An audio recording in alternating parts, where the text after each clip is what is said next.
Voy a desarrollar el tema el ABC de las arritmias cardíacas y esto está dirigido al ecografista fetal. Se entiende por arritmia cardíaca fetal a una alteración de la frecuencia y/o el ritmo cardíaco del feto. La frecuencia cardíaca fetal normal está en el orden de los 120 a 160 latidos por minuto.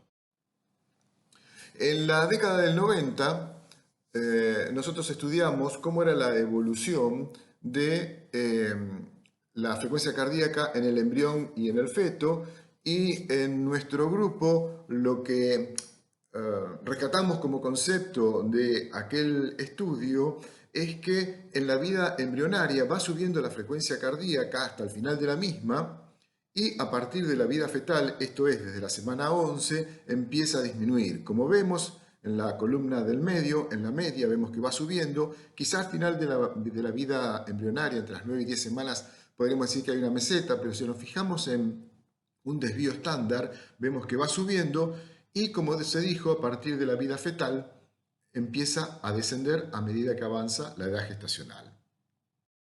Y este es el concepto que nos debe quedar para la práctica diaria. La frecuencia cardíaca embrionaria aumenta con la edad gestacional y la fetal disminuye a mayor edad gestacional. Y un concepto que tenemos que tener muy presente cada vez que agarramos el transductor es que a cualquier edad gestacional una frecuencia cardíaca fetal, o sea, semana 11 en adelante, sostenida, que sea menor a 120 o mayor de 160 a 180 latidos por minuto, es anormal. ¿Cómo clasificamos las arritmias? Bueno, en tres grupos. El primero podríamos definirlo como ritmo cardíaco irregular. El segundo, bradiarritmia, o sea, aquella frecuencia cardíaca fetal menor de 100 latidos por minuto, ya sea sostenida o no. Y taquiarritmia, frecuencia cardíaca fetal mayor de 180 latidos por minuto, también sostenida o no. Empecemos con el ritmo cardíaco irregular. Esta es la causa más frecuente de derivación para ecocardiografía fetal, o sea, para estudio diagnóstico. Y se puede presentar como extrasístoles auriculares o extrasístoles ventriculares. Las extrasístoles auriculares se infiere que se deben a una inmadurez del sistema de conducción fetal. Se presentan en la segunda mitad del embarazo y generalmente son benignas. Menos del 2% se asocian a cardiopatías congénitas estructurales y aproximadamente entre un 2 y un 3% progresan, evolucionan hacia una taquicardia sostenida. Pueden ser conducidas o bloqueadas, y estas, las bloqueadas, son las que tienen mayor riesgo de progresar hacia taquicardia paroxística supraventricular. Suelen resolverse espontáneamente antes del parto. Aquí estamos viendo en el canal inferior contracciones auriculares y en el canal superior contracciones ventriculares. Como vemos señalados en las flechas cortas, hay contracciones más contracciones auriculares que ventriculares, y estas son no conducidas, las de este ejemplo. Y aquí estamos viendo un clip en donde vemos en modo B que es muy evidente que acá tenemos un ritmo cardíaco irregular. Ahora bien, con modo B exclusivamente no somos capaces de aclararnos a qué se debe. Vemos que es irregular, pero no sabemos si es simplemente una arritmia, un ritmo cardíaco irregular, o si hay algún tipo de bloqueo. Y ahora estamos viendo con modo M, que efectivamente es absolutamente irregular. Fíjense que no solamente a nivel de las valvas se ve esta irregularidad, sino en el canal atrial y en el canal ventricular vemos que carece de todo ritmo posible. Es muy elocuente el modo M, y el modo M es la herramienta que vamos a utilizar para aclararnos ante un patrón que subjetivamente nos parece anormal en el modo B. Estas sístoles ventriculares, estas son muy infrecuentes, casi siempre son benignas y son muy difíciles de distinguir con las extrasístoles auriculares. Estas pueden asociarse a insuficiencia tricuspidia, la cual se torna evidente cuando utilizamos el Doppler color.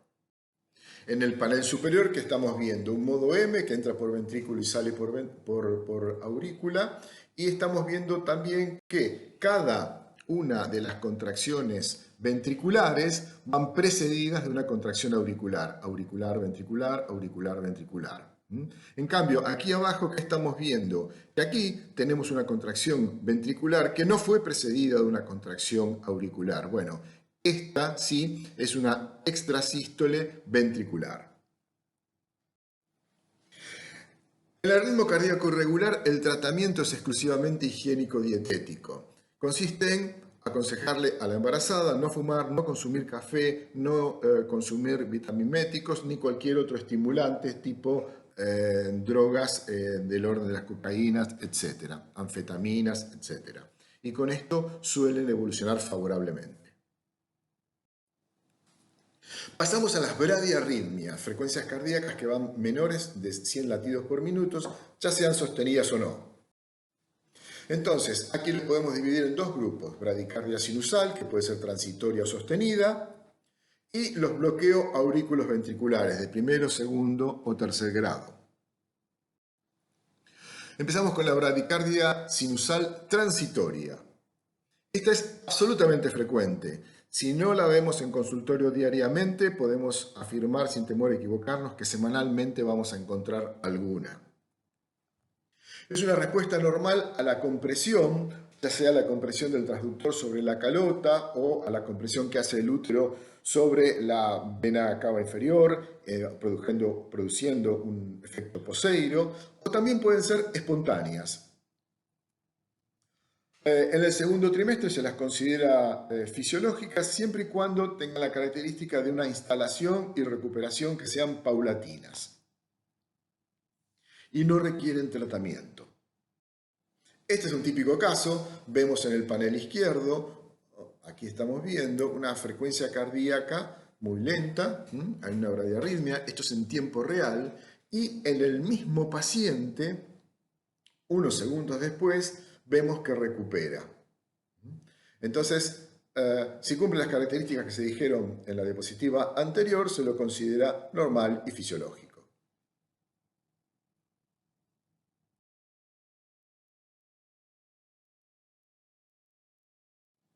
Pasamos a la bradicardia sinusal sostenida.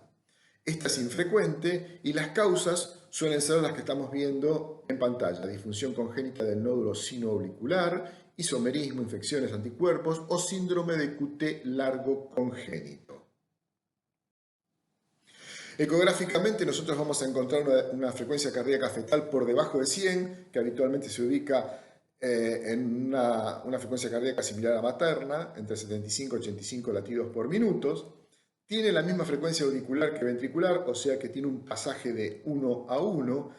El PR fetal es normal. El PR fetal es un concepto que no vamos a tratar en esta presentación por una cuestión de tiempo y porque además da para una explicación con una demostración, o sea, con un demo, pero como no tenemos programado un demo con modelo y equipo, bueno, quedémonos con el concepto que el PR fetal es normal. Y también debe evaluarse un Doppler obstétrico. ¿Por qué? Porque hay que hacer un diagnóstico diferencial con una asfixia fetal, con el denominado sufrimiento fetal. A veces esto es difícil cuando la frecuencia cardíaca es tan baja y habría que complementarlo quizá con un perfil cardiovascular, del cual tampoco nos vamos a detener porque la presentación esta es el ABC de las arritmias cardíacas fetales. No podemos meternos de lleno en todo el tema, en profundidad. Simplemente, nada, mostrar que es un PR mecánico, que es el tiempo que va entre el inicio de la contracción auricular antes de que ésta se haga efectiva hasta el inicio de la contracción ventricular antes de que ésta se haga efectiva. Se mide, se cronometra ese tiempo y normalmente debe dar menor de 130 milisegundos. Aquí en este ejemplo estamos viendo que da 113 milisegundos. Y el perfil cardiovascular es un score que si nos da 10 es un muy buen perfil cardiovascular, o sea, tiene un muy buen pronóstico. Si nos da 0, obviamente el pronóstico es el más desfavorable de todos, pero son temas que, como se dijo, por tiempo y por imposibilidad de hacer un demo, no vamos a desarrollar en esta oportunidad. Entonces, pasamos al otro grupo de bradiarritmias, que son los bloqueos aurículos ventriculares. Habíamos dicho que teníamos de primer grado, segundo grado y tercer grado. El bloqueo del primer grado es una prolongación del intervalo. Entonces, es un intervalo que es un poco más prolongado, pero la conducción es 1 a 1. O sea, quizá nos está dando al filo todo aquel, habíamos dicho que 130 milisegundos era lo normal, nunca deben llegar a 140 milisegundos, quizá uno que un tiempo de conducción auriculoventricular de 130 a 135 milisegundos nos puede dar, lo podemos considerar un bloqueo de primer grado, que está al borde. En cambio, un bloqueo de segundo grado tenemos dos subtipos, el tipo 1 de Buengebach. En esta hay una extensión progresiva del intervalo atrioventricular hasta que en determinado momento se bloquea. Uno no pasa, un latido no pasa. Esto nos va a dar en el recién nacido una frecuencia irregular. En cambio, en el tipo 2 o de Mobitz, el segundo grado tipo 2, tenemos un intervalo auriculoventricular normal con impulsos bloqueados. Generalmente son 2-1, o sea, se hacen dos contracciones auriculares y una ventricular. Por lo tanto, la frecuencia cardíaca es menor, es más lenta, pero el ritmo es regular. Y en el tipo 3 es como que tenemos dos frecuencias diferentes, son totalmente independientes, la auricular de la ventricular. En los bloqueos auriculoventriculares, la mayoría no tienen alteración estructural. En el orden del 60% no se acompañan de alteraciones estructurales y casi todos se deben a conectivopatías maternas, entre ellas el lupus es la primera, pero puede ser cualquier otra, como por ejemplo Sjögren. Y el 40% sí se asocian de cardiopatías congénitas estructurales, y de estas son casi excluyentes dos, el isomerismo y la transposición de grandes vasos congénitamente corregida. Se presenta aproximadamente en 1 de 11.000 a 1 de 22.000 recién nacidos de la población general, el riesgo de recurrencia es entre el 14 y el 17% y la mortalidad es alta. Fíjense que si no está asociado a una cardiopatía congénita estructural, se mueren 1 de cada 5, pero si está asociado, más de las 2/3 partes se mueren. Aquí tenemos un ejemplo de un bloqueo AB de segundo grado, en donde estamos viendo que las contracciones, acá hay un pasaje 2-1, las contracciones auriculares son el doble que las contracciones ventriculares. Y fíjense abajo, arriba tenemos un modo B que, como siempre digo, quizá nos pone sobre alerta de que hay una alteración en frecuencia y o ritmo, pero lo que realmente nos aclara el panorama es el modo M. Vamos a darle play y vemos lo que decía. Acá hay una alteración, pero fíjense que en el canal atrial hay muchas más contracciones que en el canal ventricular.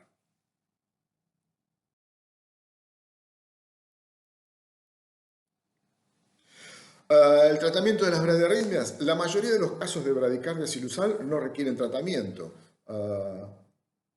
o quizá un decúbito lateral izquierdo y nada más.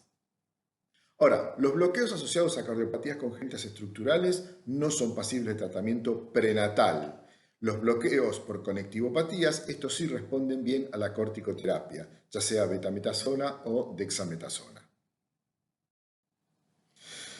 Y el tercer grupo son las taquiarritmias, frecuencias cardíacas que están por encima de los 180 latidos por minuto, ya sean sostenidas o no. A ver, si esto es sostenida, aumenta la morbimortalidad perinatal. Entonces, esto amerita una evaluación específica y, en muchos casos, un tratamiento farmacológico. Entre el 1 a 5% se asocian a cardiopatías congénitas estructurales Y los tipos son taquicardia sinusal, taquicardia supraventricular, aleteo auricular y fibrilación auricular, que son similares y muy difícilmente de hacer el diagnóstico diferencial, y taquicardia ventricular, que es excepcional. Taquicardia sinusal. Las frecuencias auricular y ventricular son iguales. Aproximadamente se ubican en un rango de 180 a 200 latidos por minuto. El pasaje es 1 a 1 y la duración del intervalo aurículo-ventricular es la normal. La variabilidad de la frecuencia cardíaca está conservada. Las causas son siempre extracardíacas. Cuando hablamos de una taquicardia sinusal, estamos hablando de un corazón sano que presenta una taquicardia por una causa externa, ya sea una fiebre, infecciones, fármacos, etc.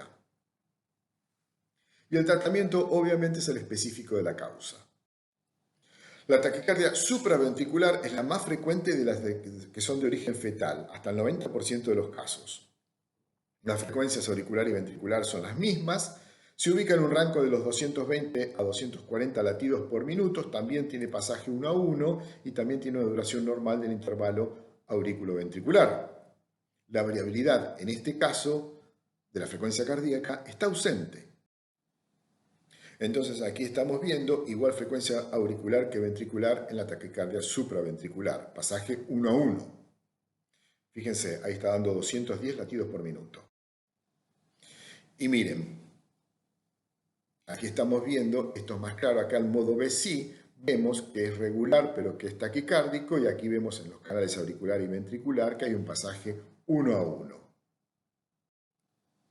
La taquicardia supraventricular se produce por un foco ectópico o de reentrada. El intervalo retrógrado es corto, rápido en casi todos los casos. Las vías accesorias son mayoritariamente aurículas ventriculares, pocas son auricular-auriculares, y hasta en un 40% de los casos evolucionan a hídrops. Entonces vamos a hacer un cuadro comparativo entre las dos taquiarritmias que vimos. Mencionamos la sinusal. Estas son las características y vamos a ver que las supraventriculares son prácticamente iguales. Lo que pasa es que la frecuencia cardíaca es superior y además otro diagnóstico diferencial lo hacemos con la variabilidad de la frecuencia cardíaca. En la taquicardia supraventricular se dice que es monótona, o sea, no hay una variabilidad, es como que queda fijo, ya sean 220, 230, 240 latidos. En cambio, en la sinusal es más variable, ¿no? Van escalando, subiendo y bajando entre los 180 y 200 latidos por minuto. Aleteo auricular es una frecuencia auricular regular pero alta, altísima, entre los 300 y los 600 latidos por minuto. Y esta se bloquea, generalmente 2 a 1, a veces se bloquean 3 a 1. Entonces, depende de cómo sea el bloqueo, por supuesto la frecuencia cardíaca ventricular es más baja. Y esto hace que se desorganicen los flujos venosos, se alteran totalmente la forma de onda de velocidad de flujos venosos. El aleteo auricular es otra forma de taquicardia supraventricular, constituyen hasta el 30% de las taquiarritmias fetales de todo origen, son propias del tercer trimestre y cuidado que tiene una alta asociación con cromosomopatías, cardiopatías congénitas y otras malformaciones extracardíacas. Evolucionan también a hídrops hasta en un 40% de los casos. Fíjense, aquí estamos viendo que la frecuencia auricular es del doble, o sea, acá tenemos un pasaje 2 a 1 con el auricular. Y esto es un ejemplo tomado de la última actualización de la Sociedad Americana de Ecocardiografía Fetal, que la describen como un serrucho. Fíjense en el canal superior, en el canal auricular, en modo M, los describen como dientes de serrucho, lo cual no está marcado en el canal ventricular en este caso. Y la fibrilación auricular es muy infrecuente. También tiene una frecuencia auricular irregular y alta, con bloqueo de la conducción auriculoventricular, y prenatalmente es muy difícil de distinguir del aleteo. La taquicardia ventricular es excepcional, ya lo habíamos adelantado. Hay una frecuencia cardíaca mayor de 120, pero con ritmo regular o, lo que es muy característico, salvas de 3 latidos. La frecuencia cardíaca auricular es normal y se mencionan como causas posibles la miocarditis fetal y el síndrome de QT largo congénito. Aquí estamos viendo salvas de 3 latidos.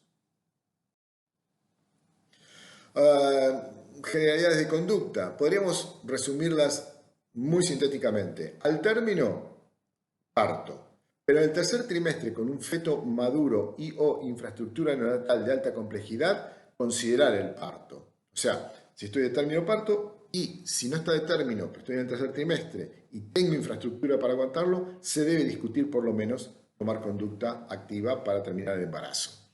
Ahora, si es una taquiarritmia intermitente pretérmino que no tiene compromiso hemodinámico, evaluado por ecografía, por Doppler obstétrico, si corresponde por perfil cardiovascular, control. Ahora, si es una taquiarritmia sostenida, ya no intermitente, sostenida pretérmino, farmacoterapia con la paciente internada.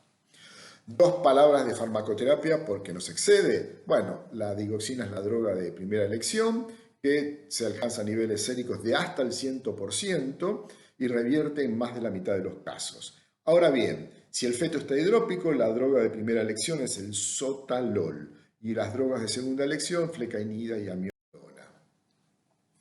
El tratamiento puede ser muy variable, a veces se logra revertir con una sola droga y otras se necesitan una asociación de drogas, o sea que prácticamente podríamos decir que es casi artesanal, es un prueba ensayo-error. Y aquí hay algunos esquemas que no vienen al caso mencionar en detalle. Entonces, a manera de síntesis, habíamos dicho que teníamos 3 grupos. El primero era ritmo cardíaco irregular, que pueden ser extrasístoles auriculares o ventriculares.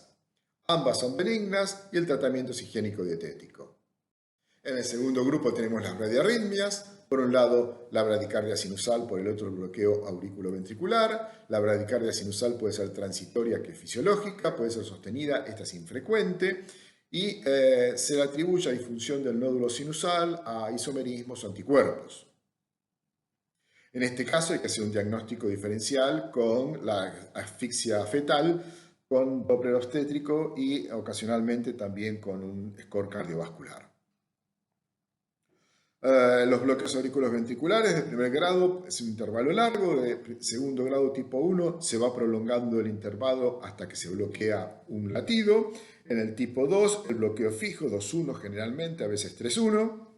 Y el tercer grado es el completo, donde tenemos ritmos independientes en la aurícula y el ventrículo. Entonces, el 60% de los bloqueos no se asocian a malformaciones estructurales, son secundarios a conectivopatías maternas, por lo tanto responden bien a la corticoterapia. El 40% se asocian a malformaciones cardíacas y de estas casi en forma excluyente isomerismos y transposición de grandes vasos congénitamente corregida. Las taquiarritmias. Podemos describir la taquicardia sinusal, extracardíaca, recordemos que son corazones sanos, que tienen una taquicardia por un factor externo como puede ser la fiebre, las infecciones, taquicardia supraventricular, fenómeno de reentrada, focos ectópicos, aleteo auricular y fibrilación auricular, es una frecuencia auricular muy alta, es difícil el diagnóstico diferencial entre ambas, taquicardia ventricular que es excepcional y suelen presentarse en salvas de A3. En algunas de estas tenemos que considerar, si son sostenidas, la farmacoterapia en internación materna. Entonces, para el consultorio, evaluar siempre la presencia o no de hidrops, la presencia o no de cardiopatías congénitas estructurales, el riesgo de prematurez, el bienestar fetal con Doppler obstétrico, la interrupción del embarazo en caso de resistencia o fallo al tratamiento farmacológico, y esto es muy importante, por eso lo destaco en amarillo. Para obtener buenos resultados se requiere estrecha colaboración de obstetra y cardiólogo, trabajo en equipo. Muchas gracias. Será un gusto volver a acompañarlos en otra oportunidad.